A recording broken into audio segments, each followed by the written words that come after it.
केवट ने समझ लिया है इस नाव का उद्धार करना है प्रभु को साथ साथ। और भक्तों ये नाव, उस नाव पर बैठते हैं कठौता में। केवट श्री राम के चरणों को धो करके चरणापान करता है और श्री राम को गंगा से पार करने लगा। श्री राम उस नाव में बैठे हैं और धीरे धीरे नाव आगे बढ़ने लगी है। भक्तों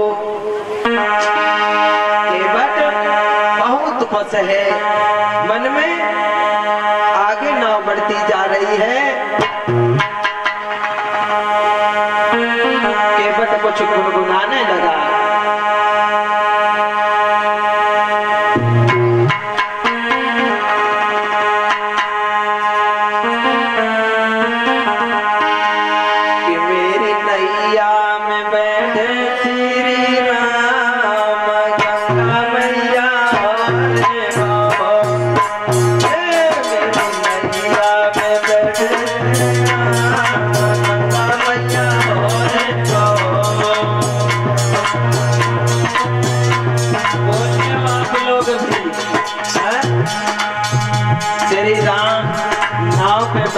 गंगा को पार कर रहे हैं।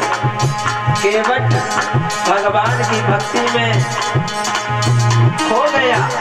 आप लोग भी धीरे धीरे मीठी मीठी तालियों के साथ बोले, मेरी नैया में बैठे श्री राम गंगा मैया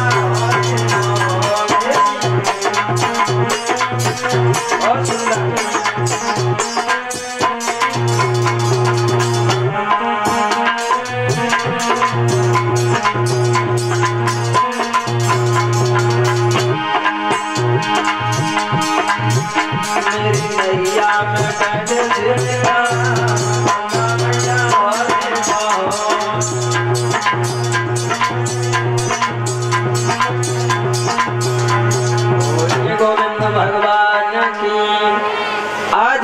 से पार हुए हैं श्री राम। उतराई के लिए अंगूठी को सीता ने दिया है राम की तरफ। पिया की सिया जान नहारी, मन मुदरी तब दई उतारी। उस मुदरी को केवट की तरफ बढ़ाया। केवट ने दोनों हाथ जोड़े, प्रभु मैंने आपको यहाँ पार किया, आप मुझे वहां उतार देना। बोलिए राजा रामचंद्र की। इस प्रकार से श्री राम सीता लक्ष्मण आगे के लिए बढ़ जाते हैं। और यहाँ से आगे प्रसंग देखेंगे दानवीर हरिश्चंद्र के बारे में। गुरुदेव के मुखारविंद से सभी भक्त मधुर शब्दों में श्रवण करेंगे। एक दो लाइन का भजन बोलते हैं।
श्रीमद् भागवत महापुराण की, सतगुरुदेव भगवान की, श्रीमद् भागवत महापुराण की। और यहाँ से आगे प्रसंग कथा का देखेंगे। सत्यपाती महाराज हरिश्चंद्र धर्म के लिए किस प्रकार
आते हो अपमान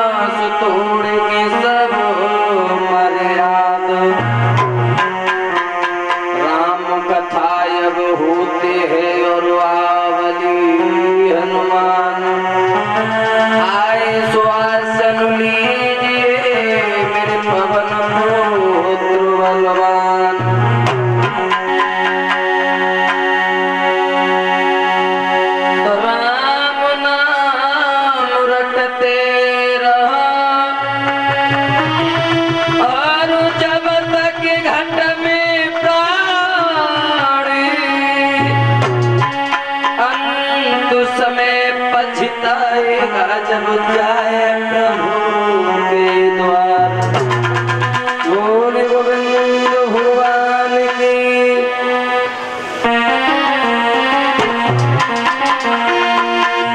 कि जननी तेरी ज्योति हमसे जलाई नहीं जावे।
मेरी बात सुनो। अरे बनम जारी हो बड़ी चाहिए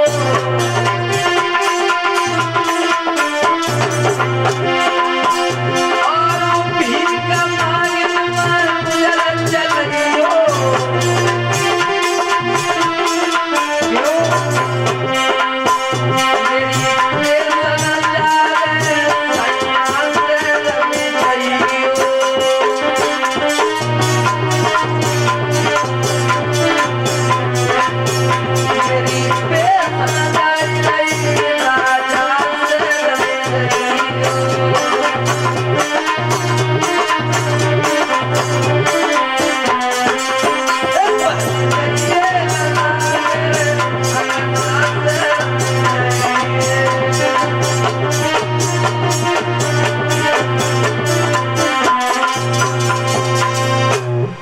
तारा बोली रोहित मेरी बात मानो और आप यहाँ से भाग जाओ, वन में रहो, जाकर कहीं भी रहना, भीख मांग के गुजर चलाना, पाती लिख लिख के मेरे पास भिजवाना, लेकिन तुम यहाँ ना रहो।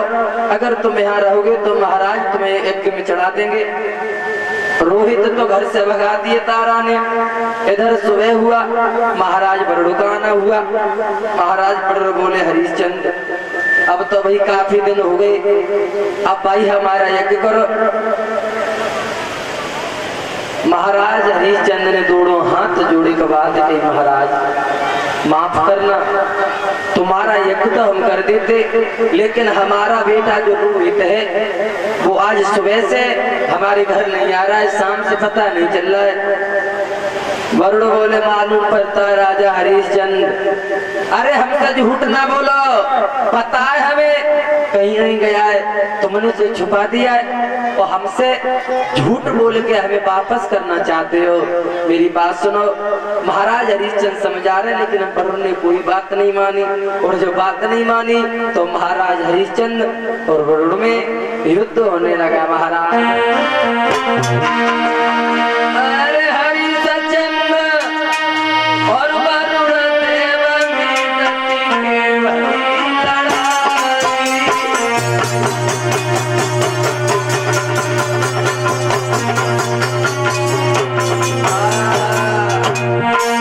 युद्ध होने लगा। महाराज हरिश्चंद्र और वरुण देव ने हुआ क्या,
महाराज हरिश्चंद्र और वरुण में जब युद्ध होने लगा तो महाराज हरिश्चंद्र हार गए। हारने के बाद बीमार हो गए।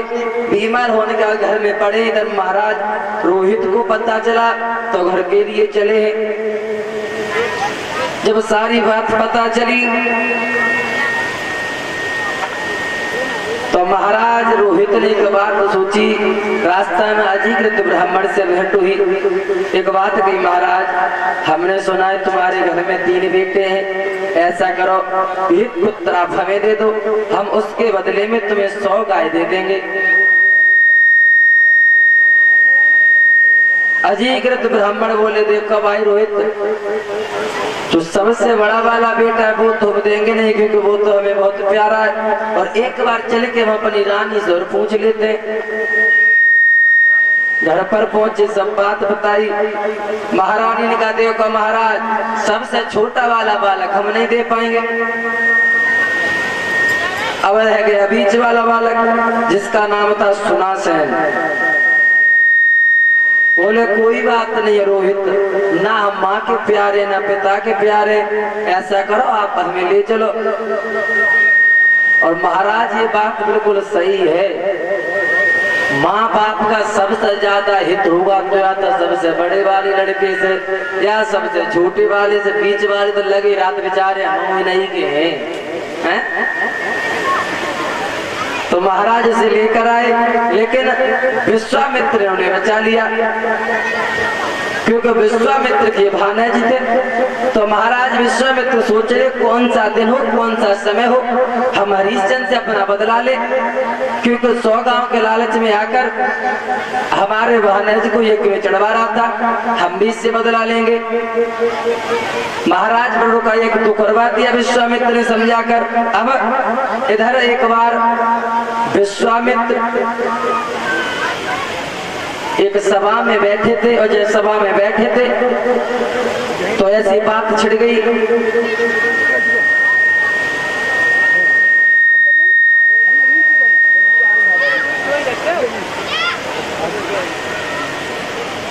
और जब बात छिड़ी तो एक बात कही, देखो महाराज आजकल हरिश्चंद्र कुछ ज्यादा ही दान कर रहे हैं, ज्यादा ही चर्चा हो रही है।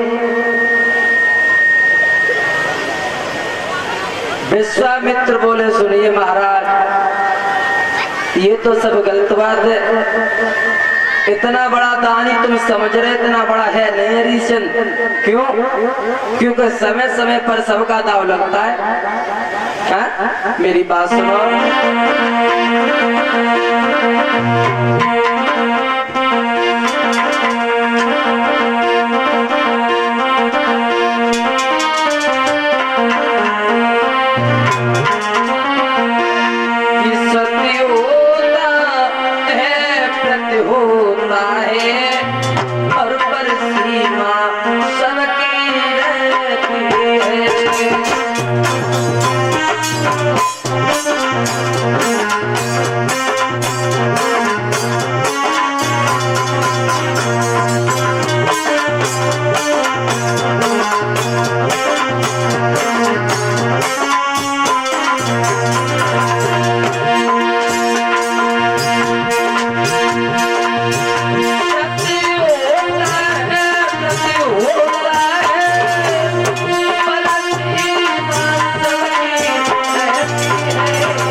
विश्वामित्र बोले ऐसी बात नहीं है, अभी हरिश्चंद्र की जांच नहीं है।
महाराज हरिश्चंद्र ने आदेश किया, सब मंत्रियों ने पूरे बाग को घेर लिया। और जब बाग को घेर लिया तो महाराज विश्वामित्र सोच लगे, मालूम पड़ता अब तो हम फंस गए। अगर हम किसी मंत्री के पास से निकले तो वे वजह उस मंत्री की जान जाएगी। ऐसा करते हैं, महाराज हरिश्चंद्र के पास से निकलते हैं। जैसे ही शूकर महाराज हरिश्चंद्र के पीछे से आवाज दे के निकला, महाराज हरिश्चंद्र पीछे पड़ गए। और जब पीछे पड़ गए, भागते हुए जा रहे हैं, शूकर भागता हुआ जा रहा है। बहुत दूर निकल गया शूकर, तब सोच रहा तो महाराज बहुत पीछे रास्ते में बैठ गया। बैठने के बाद एक संत भगवान का रूप धारण करके रास्ता में बैठ गए। जब विश्वामित्र एक संत भगवान का रूप धारण कर रास्ता में बैठे, वहीं पर महाराज हरिश्चंद्र आ गए। एक बात की, बाबा जी आप यहाँ कब से बैठे हो? विश्वामित्र बोले हमें तो भी काफी देर हो गई, बताओ आपने यहाँ से शूकर जाते हुए देखा। विश्वामित्र बोले महाराज देखने में तो तुम कहीं के राजा मालूम पड़ते हो, और आप शूकर की बात कर रहे हो, तो ये बात हमारे समझ में नहीं आई। हरिश्चंद्र बोले महाराज मेरा नाम हरिश्चंद्र है, और मेरे वन में एक शूकर ने जाकर सारा बाग उजाड़ दिया, माली लोगों को भी घायल कर दिया। इसलिए हम उस शूकर को पकड़ने आए, मारने आए हैं। महाराज विश्वामित्र बैठे से खड़े हुए बोले महाराज आपका इनाम हरिश्चंद्र है? हाँ महाराज, बड़ा सौभाग्य मेरे, बड़ा सौभाग्य जो आपके दर्शन हो गए। अरे हम तो ये सुनते हैं कि लोग तुम्हारी बहुत प्रशंसा करते हैं, खाना, अरे खाना खाते तो खाना खाना भूल जाते हैं, पहले तुम्हारा नाम लेते हैं। जहाँ कहीं भी देखो तुम्हारी चर्चा हो रही है, और आज बड़ा हमारी सौभाग्य जो तुम्हारे दर्शन हो गए। मेरी बात सुनो,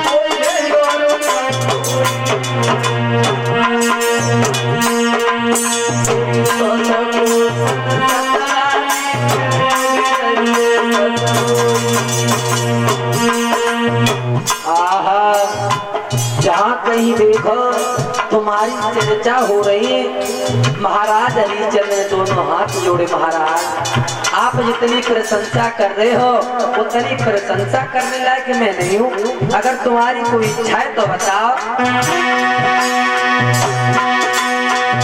जोड़े दोनों हाथ कहीं एक बार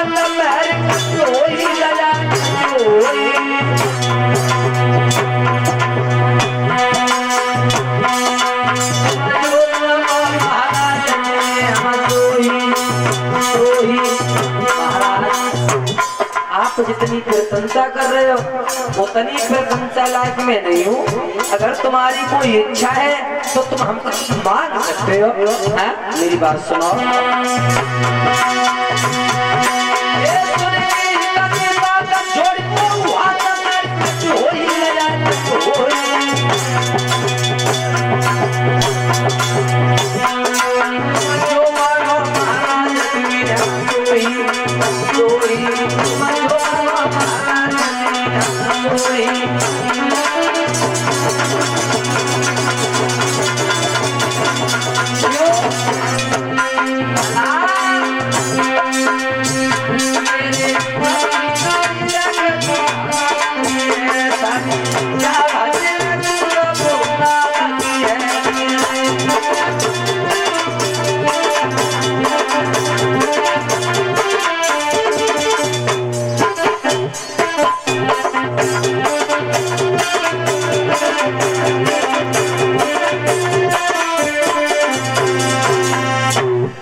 महाराज हरिश्चंद्र बोले, महाराज आप इतनी प्रशंसा कर रहे थे, प्रशंसा लायक मैं नहीं हूँ। अगर आपकी कोई इच्छा है तो हमसे कुछ मांग सकते हो, लेकिन इतनी प्रशंसा ना करो।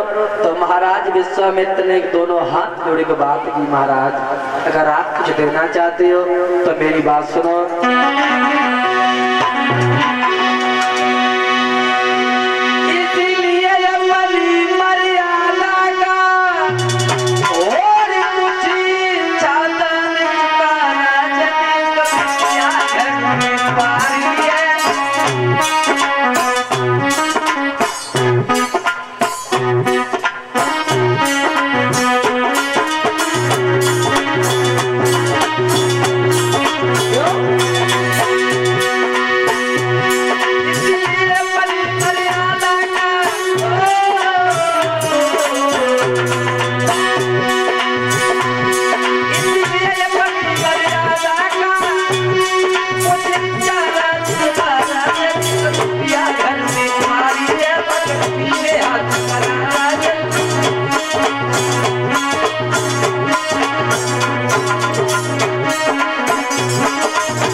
महाराज हरिश्चंद्र से विश्वामित्र ने बात कही, महाराज अगर आप कुछ देना चाहते हो तो मेरे घर में एक कन्या है और मेरे पास इतना धन नहीं है जो उसकी शादी कर सके। तो ऐसा करो आप थोड़ा हमें धन दे दो। बोले कितना चाहिए? बोले हमें आप 60 भार सोना दे दो। बोले कोई बात नहीं है महाराज, अगर आपकी ऐसी इच्छा है तो हम तैयार हैं।